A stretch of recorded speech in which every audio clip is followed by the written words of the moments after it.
Hello friends, a great welcome to my channel. आज करेंगे हम chapter 8 for history of English language. आपका syllabus बहुत वास्ट है। I think all of you know that thing. और सिर्फ यही तो है नहीं, लिटरेचर तो है नहीं, और भी पार्ट्स हैं आपके इस एग्ज़ाम के लिए। तो अच्छे से प्रिपरेशन करिए, जितनी थॉरो हो सकती है उतनी प्रिपरेशन करिए। प्रिपरेशन को इन प्लेलिस्ट्स के थ्रू फाइन ट्यून करने की कोशिश करिए। टेलीग्राम चैनल है एक मेरा, जिस पर आप लोग एमसीक्यू की प्रैक्टिस कर सकते हैं। I have given the link in description. तो ये सब कुछ करते रहिए और अपने जितने खुद के एफर्ट्स करना चाहते हैं वो भी करिए। जितना आप कर सकते हैं करिए, बिकॉज जब आप किसी पोजीशन के लिए एग्जाम देते हैं तो दैट इज डू और डाई काइंड ऑफ सिचुएशन। तो यहाँ पर आपको डू को ही चूज करना है, डाई को चूज करने का कोई ऑप्शन नहीं है आपके पास। और डू को चूज करने के लिए तो आपको बहुत बहुत बहुत बहुत हार्डवर्क करना ही पड़ेगा। 152 चैप्टर से शुरुआत करते हैं। और इंग्लिश में बहुत चेंजेस ऑलरेडी आ चुके थे because of the introduction of printing press in England in 1476 by William Kingston. ये फैक्ट जो है आपको बिल्कुल लर्न हो जाना चाहिए, जैसे कि आपको अपनी बर्थ डेट याद हो उस तरीके से ये फैक्ट आपको लर्न होना चाहिए। इससे रिलेटेड क्वेश्चन बहुत बार बहुत सारे कॉम्पिटिटिव एग्जाम्स में आते हैं, not only this one. Modern English period, जिसकी शुरुआत लगभग 1500 मानी जाती है। कुछ नई कंडीशंस आई थी, कुछ ऐसे चेंजेस आए थे कि हम उसको मॉडर्न इंग्लिश पीरियड कहते हैं। In modern English period, the beginning of which is conveniently placed at 1500, certain of these new conditions come into play, conditions that previously either had not existed at all or were present in only a limited way, and they cause English to develop along somewhat different lines from those that had characterized its history in Middle Ages. तो previous era को middle ages बोला जाता है और अब modern age की शुरुआत हो रही थी, और बहुत सारे फैक्टर्स इसके लिए रिस्पॉन्सिबल थे। और एक जो मैं आपको बार बार बताती आई हूँ, विलियम किंगस्टन 1476 प्रिंटिंग प्रेस। कुछ रीजंस हैं, उनको शॉर्टलिस्ट कर देते हैं behind the popularity of English printing press. Right, अब तो ईयर याद आ गया होगा सुनते ही। The rapid spread of popular education, the increased communication and means of communication, growth of specialized knowledge, and emergence of various forms of self consciousness about language। तो ये सारे फैक्टर्स थे जो कि रिस्पॉन्सिबल थे इंग्लिश की पॉपुलैरिटी के लिए। प्रिंटिंग प्रेस के बारे में सबसे पहले देखते हैं। अब आई नो आपको ईयर याद है और नाम याद है। और 1476 के बाद 1500 ईयर आते आते 35,000 बुक्स पब्लिश हो गई। और अब मैन्यूस्क्रिप्ट्स यानी कि हाथ से लिखी हुई किताबें या तो बहुत ही कम नज़र आती थी या फिर बिल्कुल भी नज़र नहीं आती थी। हमें सोचकर ये अजीब लगता है कि कुछ लोग ऐसे भी होते हैं जो लिखना पढ़ना नहीं जानते, लेकिन हाँ, बहुत मेजर पार्ट होता है एक पॉपुलेशन का जो कि लिखना पढ़ना नहीं जानते। लेकिन धीरे धीरे may be after the advent of printing press लोग पढ़ना लिखना सीख रहे थे। लिटरेसी ऑल तो पहले बहुत कॉमन थी, लेकिन अब अनकॉमन हो रही थी। In the later middle ages a surprising number of people of middle class could read and write both. In Shakespeare's London, though we have no accurate means of measurement, it is probable that not less than a third and probably as many as half of the people could at least read. अगर किसी place के आधे लोग पढ़ पाते हैं, half population पढ़ पाती है, लिखना जानती है, वो भी हम बात कर रहे हैं 16th सेंचुरी की, तो ये बहुत ही बड़ी बात है। कम्युनिकेशन बढ़ रहा था धीरे धीरे सभी लोगों में। The exchange of commodities and the exchange of ideas are both stimulating to language. अगर आप एक दूसरे से बहुत अच्छे से बात कर पाते हैं और अपने व्यूज़ एक्सप्रेस करने के लिए मोड्स आपके पास अवेलेबल हैं, ऑल्दो इलेक्ट्रॉनिक कम्युनिकेशन और डिजिटल कम्युनिकेशन ऐसा कुछ पॉसिबल नहीं था, लेकिन बुक्स, लेटर्स, ये सब कुछ बहुत ही प्रिवेल हो रहे थे। बुक्स के थ्रू ही एक राइटर देखिए कितने आराम से अपने व्यू पॉइंट्स को ज़्यादा से ज़्यादा लोगों तक पहुंचा सकता है with the advent of printing press. So we shall see later how the expansion of the British Empire and the extension of the trade enlarged the English vocabulary by words drawn from every part of the world. जब आपकी reach बढ़ेगी, आपका communication बढ़ेगा, आपका horizon expand होगा, तो अपने आप आपकी वोकेबलरी और आपकी लैंग्वेज फाइन ट्यून होते चले जाएंगे। अब फोर्थ फैक्टर की बात करते हैं, growth of specialised knowledge.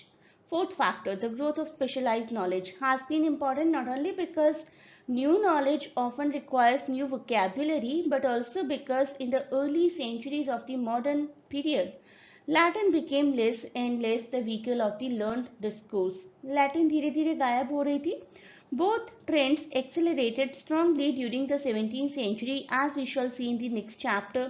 The rapid accumulation of new knowledge was matched by a rapid trend away from publishing specialized and learned work in Latin.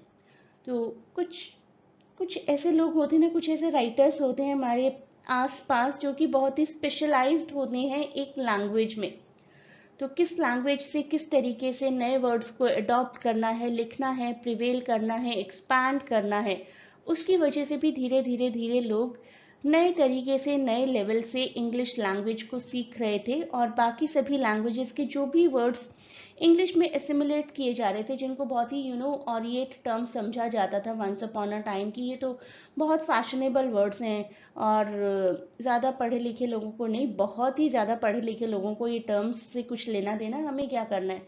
लेकिन ऐसी ऑरिएट टर्म्स अब थोड़ी थोड़ी कॉमन हो रही थी और स्पेशलाइज्ड नॉलेजेस जो थी वो कॉमन लोगों तक पहुंच रही थी.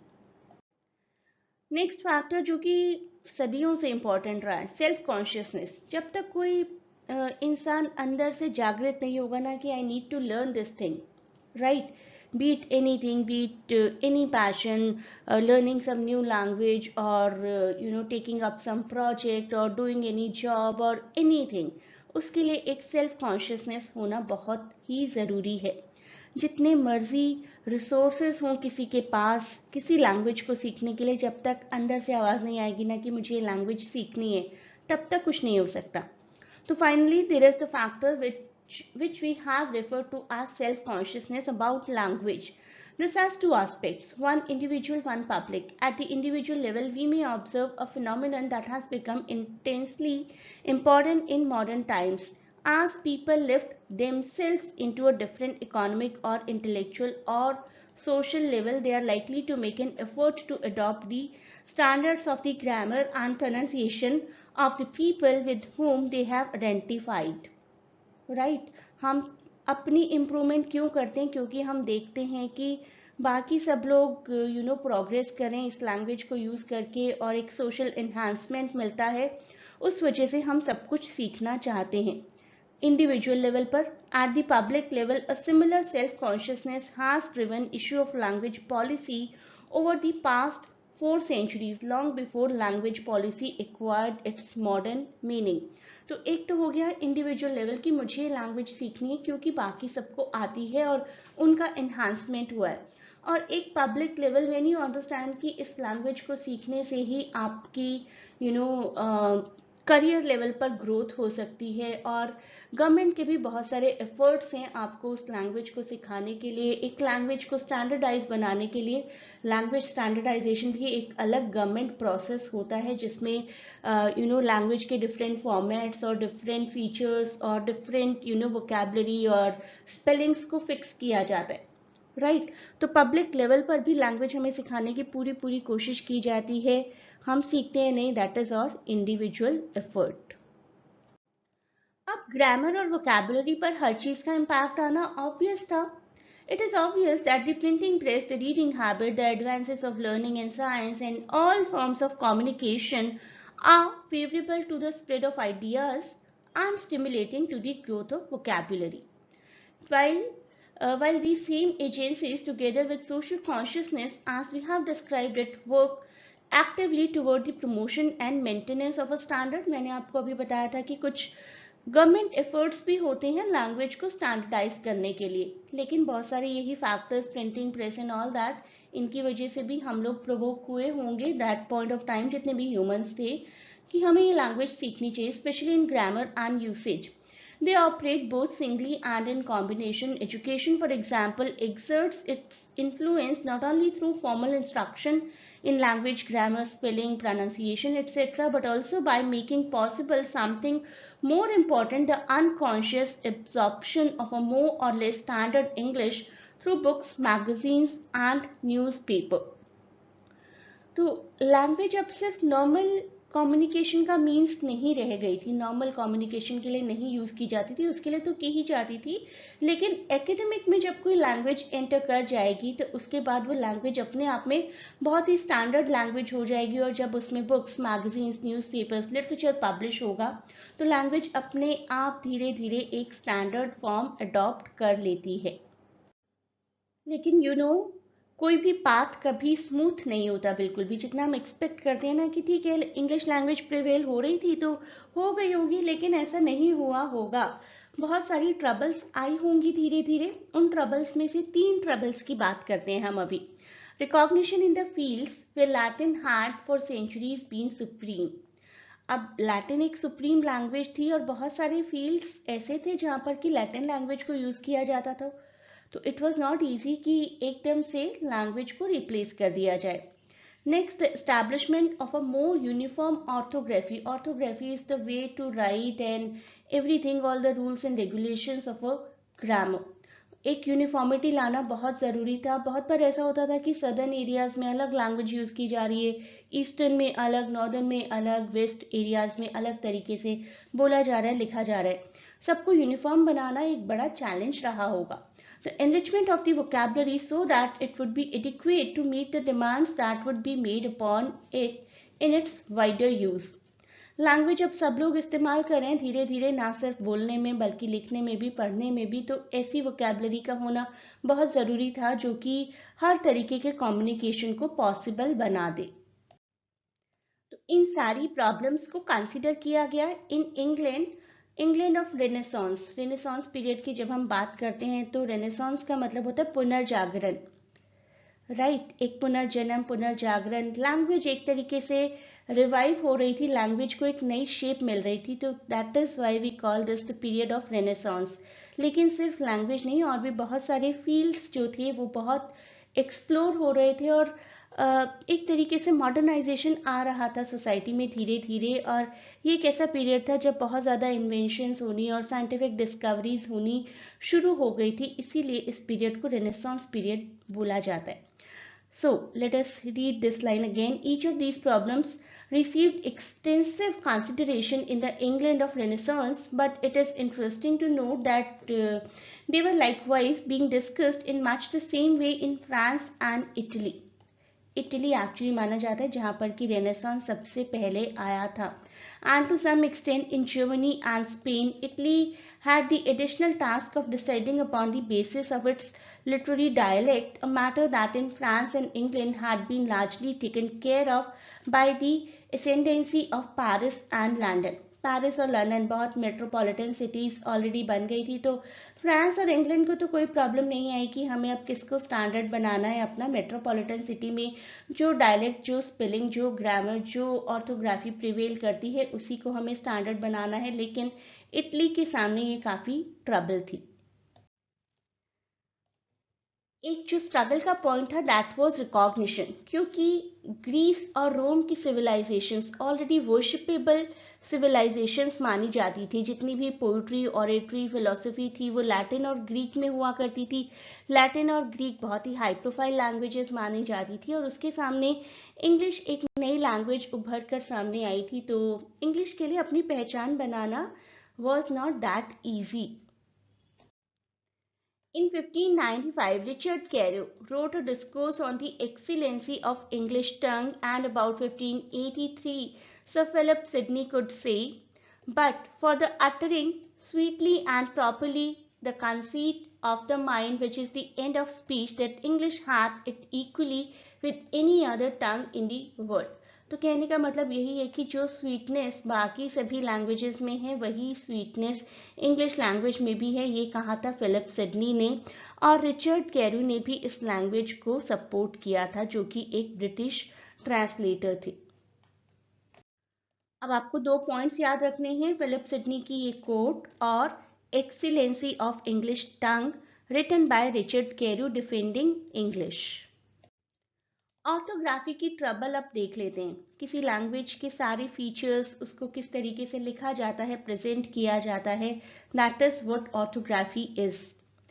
Middle Ages had attempted with fair success to represent the pronunciation of words, and this is true of English in spite of the fact that Norman scribes introduced considerable confusion when they tried to write a language that they imperfectly knew and carried over habits that they had formed in writing French. Norman time में English को लिखने के लिए कोई भी proper तरीका नहीं था. That was a trouble. In some cases, a further discrepancy between sound and symbol arose when letters were inserted in words where they were not pronounced. यही ट्रबल हम इंग्लिश में भी देखते हैं और ये ट्रबल है बोरोइंग की वजह से. हमने बहुत सारे वर्ड्स किसी और लैंग्वेज से बोरो किए हैं जिनका साउंड सिस्टम उस टाइम पर डिफरेंट हुआ करता था. जैसे कि जब हम डेट बोलते हैं तो बी को प्रोनाउंस ही नहीं करते हैं, but we do not write it just debt, right. Doubt बोलते हैं, बी को प्रोनाउंस नहीं करते हैं, but we write it like this. Otherwise अगर हम DOUT भी लिखते तब भी सेम ही प्रोनाउंसिएशन रहता, but that is not the case because the corresponding word in Latin was so spelled डेबिटम डेबिटेर. तो डेट को डेबिटम बोला जाता था, डाउट को ड्यूबिटेर बोला जाता था. स्पेलिंग में कोई खास चेंज नहीं आया, लेकिन प्रोनाउंसिएशन में चेंज आ गया. Or in other cases, for example, the GH in delight, we never pronounced it GH, otherwise तो ग या घ की तरह प्रोनाउंस किया जाता है. Tight, we never pronounce this GH. Height भी एक और एग्जाम्पल है. 1568 एंड थॉमस स्मिथ, ये याद रखना है. अब आपको बहुत कुछ हो गया याद करने के लिए, तो जितनी बार भी वीडियोस देखेंगे, नोट्स बनाएंगे, उतनी बार अच्छी पॉसिबिलिटी रहेगी एग्जाम में रिकॉल होने की. तो करते रहिए task. 1568 Thomas Smith published a dialogue concerning the correct and amended writing of the English language. He increased the alphabet to 34 letters. इन्होंने खुद से ही 34 लेटर्स बना दिए. आई विश कि मैं भी बना पाती. And mark the long vowels. Smiths reform did not win much favour. तो ऐसे ही कोई भी इंसान एक्चुअली लैंग्वेज के लेटर्स को चेंज नहीं करता. लैंग्वेज में अगर चेंजेस आते हैं तो धीरे धीरे धीरे आते हैं, राइट. स्मिथ ने कितने लेटर्स बनाए थे, that can be A question. कौन से ईयर में प्रपोज किया था, that can be A question. Smith का रिफॉर्म बहुत ज्यादा पॉपुलर नहीं हुआ. His work moreover was in Latin and this would further limit it's chance of popular influence. तो वेरी नेक्स्ट ईयर एक और अटेम्प्ट हुआ bye John heart called an orthography, elaborated in the following year, a method or comfortable beginning for all unlearned, whereby they may be taught to read English. 1570. तो 1570 में heart की तरफ से भी एक एफर्ट हुआ ऑर्थोग्राफी में चेंज करने का. अब विलियम बुलॉकर की बुक के बारे में बात करते हैं. विलियम बुलॉकर की बुक आई थी 1580 में. A more considerable attempt at phonetic reform was made in 1580 by William Bullocker in his book At Large for the Amendment of Orthography for English Speech. He confesses that he has profited by the mistakes of Smith and Hart. उन्होंने कबूल किया कि Smith और heart ने अच्छे से नहीं लिखा था. उन्होंने जो मिस्टेक की वो मैंने ठीक करने की कोशिश की, और स्मिथ और हार्ट इन दोनों के वर्क्स तो कभी यूज में आए ही नहीं. 1531 में भी कुछ लिखा गया था बाय सर थॉमस एलियट, जो कि स्टेट्समैन और स्कॉलर थे उस टाइम पर, और उन्होंने पब्लिश किया था about education, not too much about grammar and spelling and orthography, but he published a book जिसको उन्होंने नाम दिया था governor, because it had to do with the training of those who in future would be occupied at court. अगर court में कोई person occupy होगा तो उसको किस तरीके की लैंग्वेज यूज करनी चाहिए, कैसी वोकैबुलरी यूज की जानी चाहिए, that was mention in this book and this was dedicated to Henry VIII. This can be a good question. किसने लिखी ये किताब, कब लिखी, किसको डेडिकेट की गई, that is a good MCQ question. अब बात करेंगे इंक ऑन टर्म्स की. नया टॉपिक है ऑब्जेक्शन या opposition to inkhorn terms. Inkhorn terms हैं लोन वर्ड्स या फिर वर्ड्स जो कि एग्जिस्टिंग रूट से कॉइन किए गए, जो कि अननेसेसरी या शो ऑफ करते हुए नजर आते हैं. थॉमस विल्सन जो उस टाइम के फेमस स्कॉलर थे, उन्होंने आर्ट ऑफ रेटोरिक लिखा 1553 में और इंक ऑन टर्म्स को ऑब्जेक्ट किया। शेक्सपियर ने भी उनकी इस किताब को इस्तेमाल किया अपनी राइटिंग्स में। आर्ट ऑफ रेटोरिक के बारे में थोड़ी सी और बात करेंगे तो आपको एग्जाम में रिकॉल हो जाएगा। Art of rhetoric 1553 Thomas Wilson, और इसको बोला जाता है the first complete works on logic and rhetoric in English. कौन से वर्क को बोला जाता है the first complete work on logic and rhetoric in English? That can be a question. Who wrote art of rhetoric, which year it was publish? That can be a question.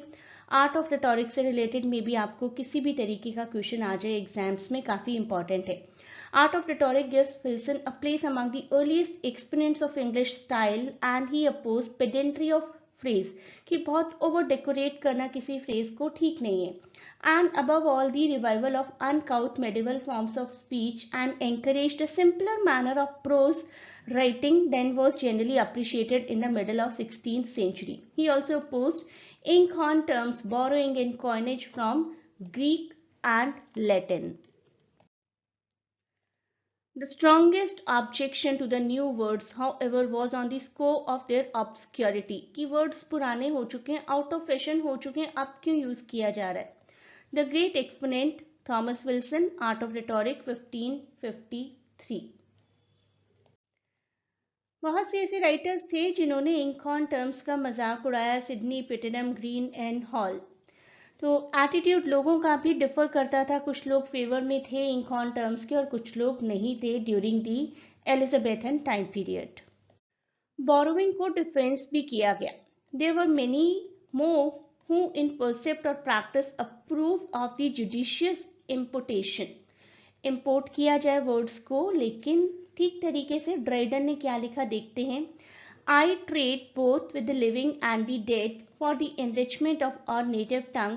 We have enough in England to supply our necessity, but if we will have things of magnificence and splendor, we must get them by commerce. तो उन्होंने कहा कि ठीक है, हमारे पास बहुत words हैं, लेकिन अगर बहुत ही शानदार वर्ड्स हमें मिलते हैं तो क्या बुराई है। Not only had English borrowed much in past, but as they frequently pointed out, all other languages, including Latin and Greek, had enriched themselves in this way. तो ज़रूरी नहीं है कि लैटिन और ग्रीक भी बिल्कुल ओरिजिनल लैंग्वेजेस हों, इन languages ने भी कहीं ना कहीं से बोरो किया होगा कुछ वर्ड्स, कुछ ग्रामर, कुछ वोकेबलरी, कुछ ऑर्थोग्राफी को। तो हम इन लैंग्वेजेस से अगर बोरो कर रहे हैं तो क्या बुराई है उसमें। कॉम्प्रोमाइज फेज के बारे में जानते हैं। The opposition to inkhorn terms was at its height in the middle of 16th century, right at the end of Elizabeth's reign. Elizabeth ji की डेथ हुई थी 1603 में। It had largely spent its force and by this time borrowing had gone so far that the attack was rather directed at the abuse of the procedure than the procedure itself. Inkhorn को बहुत ही ज्यादा criticise किया जाने लगा था। Puttenham for example, although issuing a warning against inkhorn terms, admits having to use some of them himself and seeks to justify them in particular instances. तो opposition हो रहा था, लेकिन अपोजिशन से फायदा क्या होता जबकि वो वर्ड्स इतने ज्यादा प्रिवेल कर चुके थे लैंग्वेज में। He defends the word scientific, major, domo, politician sort of word and conduct and other words. तो बहुत सारे वर्ड्स थे जो पिटनम भी अपनी राइटिंग में यूज करते थे, और इट इज क्वाइट ऑब्वियस कि जब आप एक वर्ड से, एक वोकैबुलरी से इतने ज्यादा एक्वेंटेड हैं तो वो यूज में आएगी ही आएगी। नेक्स्ट पार्ट में हम करेंगे टॉपिक परमानेंट एडिशंस। कौन से ऐसे वर्ड थे जो इंक ऑन टर्म्स थे या बोरोड टर्म्स थे, लेकिन धीरे धीरे इंग्लिश लैंग्वेज में परमानेंटली ऐड हो गए। आई नो आप लोग बहुत अच्छे से अपनी प्रिपरेशन कर रहे हैं। प्रिपरेशन को थोड़ा सा और फाइन ट्यून करिए ये टेलीग्राम चैनल ज्वाइन करके, जहां पर कि आपको रेगुलरली एमसीक्यूज की प्रैक्टिस करवाई जा रही है। तो ये चैनल ज्वाइन करिए, लिंक डिस्क्रिप्शन में दिया गया है। प्लेलिस्ट के बारे में भी आप लोग जानते हैं, poetry, short story, play, novel, essay, history, इन सभी टॉपिक्स की प्लेलिस्ट हैं। ये सभी टॉपिक्स देखिए, रिलेटेड एमसीक्यूज भी दिए गए और बाद में डिटेल्ड लेवल पर एमसीक्यू की प्रैक्टिस भी करवाई जाएगी, लेकिन वो तभी बेनिफिशियल होगा जबकि आप ये पूरी प्लेलिस्ट्स देख चुके हों। तो नेक्स्ट पार्ट में हम करेंगे चैप्टर 8 का ही पार्ट 2. Renaissance will continue.